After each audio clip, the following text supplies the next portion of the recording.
I am glad that an agreement has been reached in which President Obama will finally get Senate confirmation votes on his appointees for the Consumer Financial Protection Board, the Department of Labor, and the head of the Environmental Protection Agency.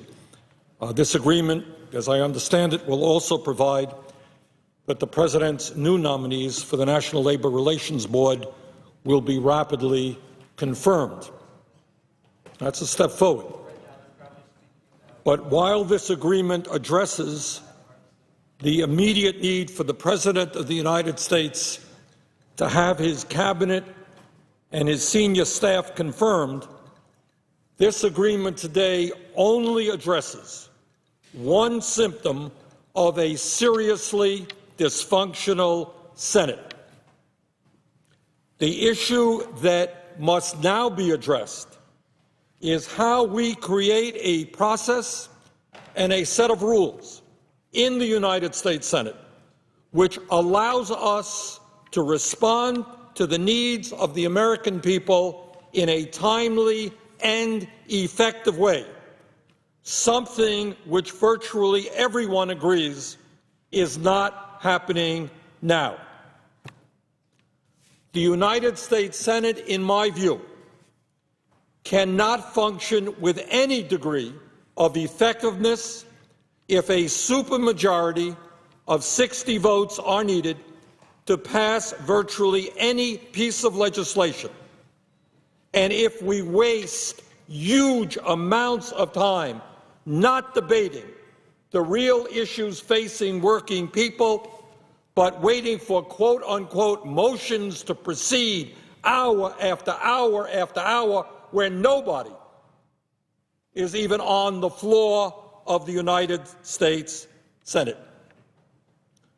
So the good news is that I think the nation is now focused on the dysfunctionality of the United States Senate and the need for us to have rules or a process which allows us to address the enormous problems facing our country.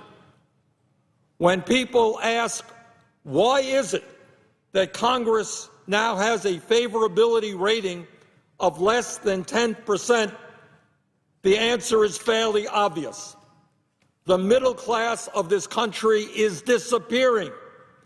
Real unemployment is somewhere around 14%. The minimum wage has not kept up with inflation. Millions of people are working in jobs which pay them poverty wages.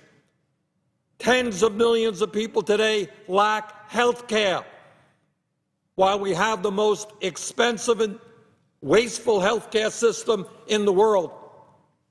The greatest planetary crisis facing our nation and the entire world is global warming. We're not even debating that issue. Now, Madam President, the United States Senate is a very peculiar institution. It is peculiar in the sense that any one member, one of 100, can come down here on the floor and utter two magical words which bring the Senate to a complete halt, and that is, I object. I will not allow the Senate to go forward, which means the whole government shuts down. I object, and what we have seen in recent years, especially since Barack Obama has been elected, is an unprecedented level of I object, of holds, of a variety of mechanisms which bring the functioning of the United States Senate to a halt. And all of this takes place at a time when millions of people can't find jobs, at a time when kids are graduating college deeply in debt, and millions of others are now choosing not to go to college because we're not addressing the issue of higher education. It takes place at a time when our infrastructure, our roads and bridges, and and airports and rail systems are crumbling. when our educational system is in need of major reform, when the gap between the people on top, everybody else is growing wider.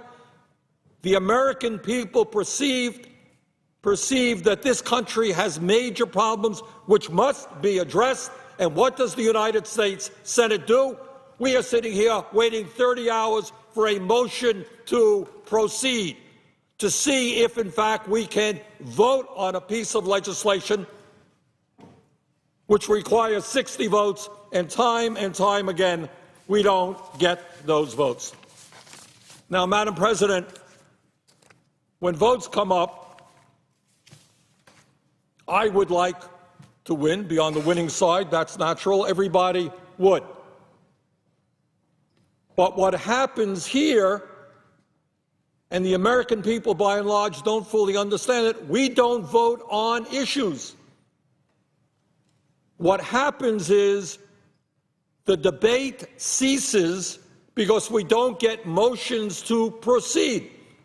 So we don't vote on a jobs program.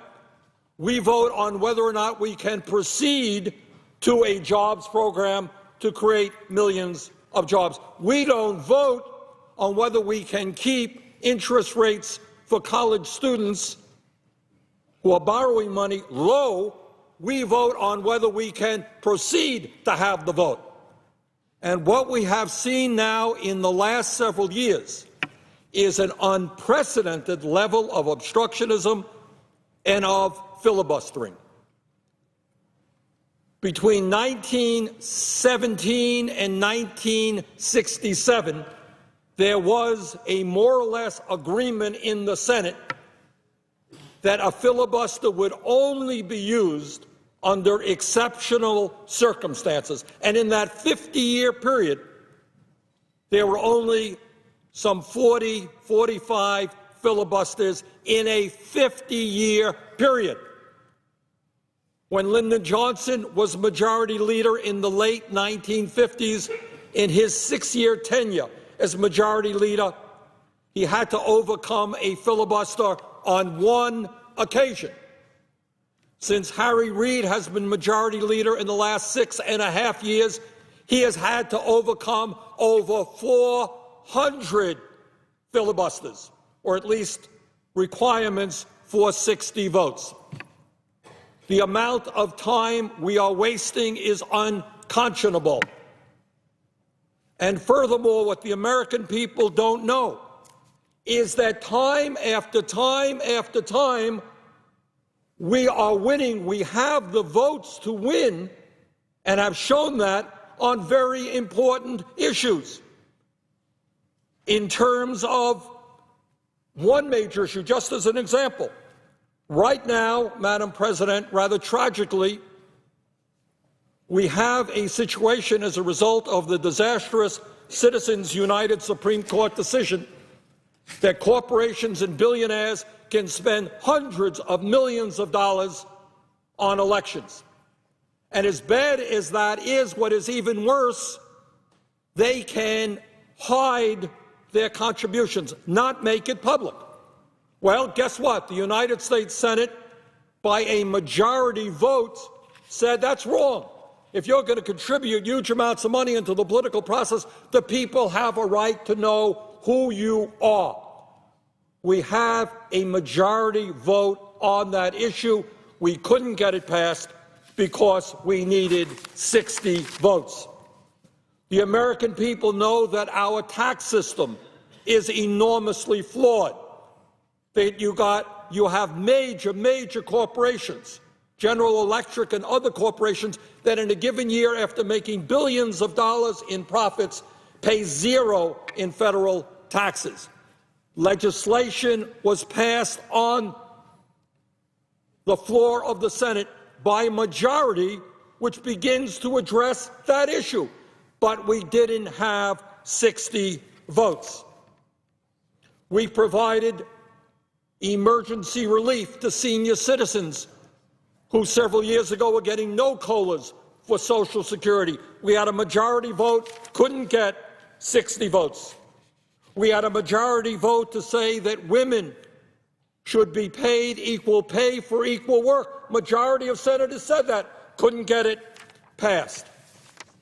So what we have seen in recent years is reasonably good legislation getting a majority vote, but we can't get it passed because time after time after time we need 60 votes.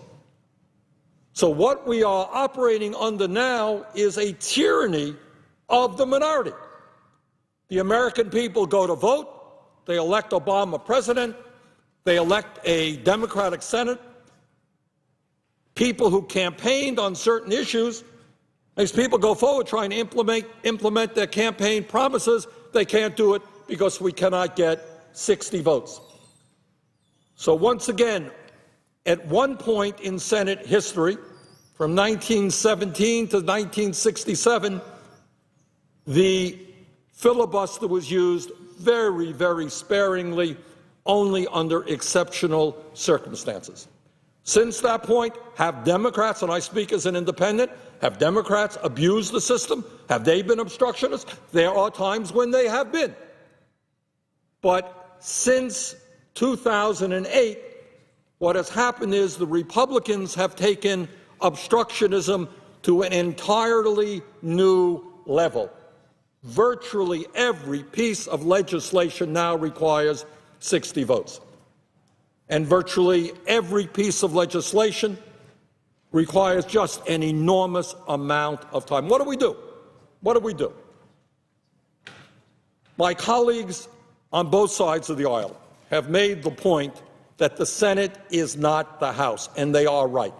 In the House, there are 435 members, and majority rules. The majority has a whole lot of power. The minority just doesn't have all that much power. And people have said, we do not want the Senate to be like the House, and I agree with that. The Senate should not be the House. Senate members should be guaranteed the rights to offer amendments, not be shut out of the process. Whether you're in the minority or the majority, you should have the right to offer amendments. There should be thorough and lengthy debate. If a member of the United States Senate wants to stand here on the floor and speak hour after hour to call attention to some issue that he or she feels is important, that senator has the right, in my view, to do that. And if that debate goes on for a week, it goes on for a week. Senators, whether in the minority or the majority, have the right to call attention and to debate and to focus on issues that they consider to be important. But at the end of that debate, there must be finality. There must be a majority vote. 51 votes should win. So the concept that I support is what is called the talking filibuster. Minority rights must be protected. They must have all the time they need to make their point. But majority rights must also be protected. If democracy means anything, what I learned in the third grade was that the majority rules, not the minority. And what is happening in our country is not only enormous frustration about the very, very serious economic and environmental problems we face, there is just huge outrage at the inability of Congress to even debate those issues. For example, I am a very strong believer that the minimum wage in this country must be significantly raised. It's now about $7.25. I would like it to go up to $10 an hour. And even at $10 an hour, people working 40 hours a week will still be living in poverty. But we've got to raise the minimum wage. My strong guess is that if we don't change the rules, despite overwhelming support in this country for raising the minimum wage, we will never get an up or down vote here on that issue, because Republicans will obstruct, demand 60 votes, filibuster the issue. If my Republican friends are so confident in the points of view that they are advocating, bring them to the floor. Let's have an up or down vote. Let the American people know how I feel on the issue, how you feel on the issue. But let us not have issues decided because we couldn't get 60 votes for a quote-unquote motion to proceed. Nobody in America understands what that's about. You want to vote against the minimum wage, have the guts to come up here, vote against the minimum wage. You want to vote against women's rights, come on up here, make your say, vote against women's rights. You want to vote against global warming, vote against global warming. But let us at least have the debate that the American people are demanding. So, Madam President, let me just conclude by saying that I am glad the President will finally be able to get some key appointees seated. I was a mayor, and I know it's terribly important that if you're a chief executive, you need to have your team around you, and I'm glad that he will get some key appointees. But let us understand that what we are doing today is dealing with one very, very small part of an overall problem, which is the dysfunctionality of the United States Senate. And I hope, having addressed the immediate crisis, that we can now go on and address the broader issue, and that is making the United States Senate responsive to the needs of the American people, having serious debate on serious issues, and let's see where the chips fall.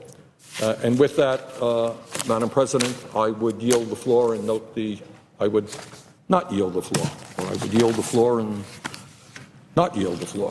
What am I doing here? Under the previous order, the Senate will stand adjourned until recess till 2:15 p.m.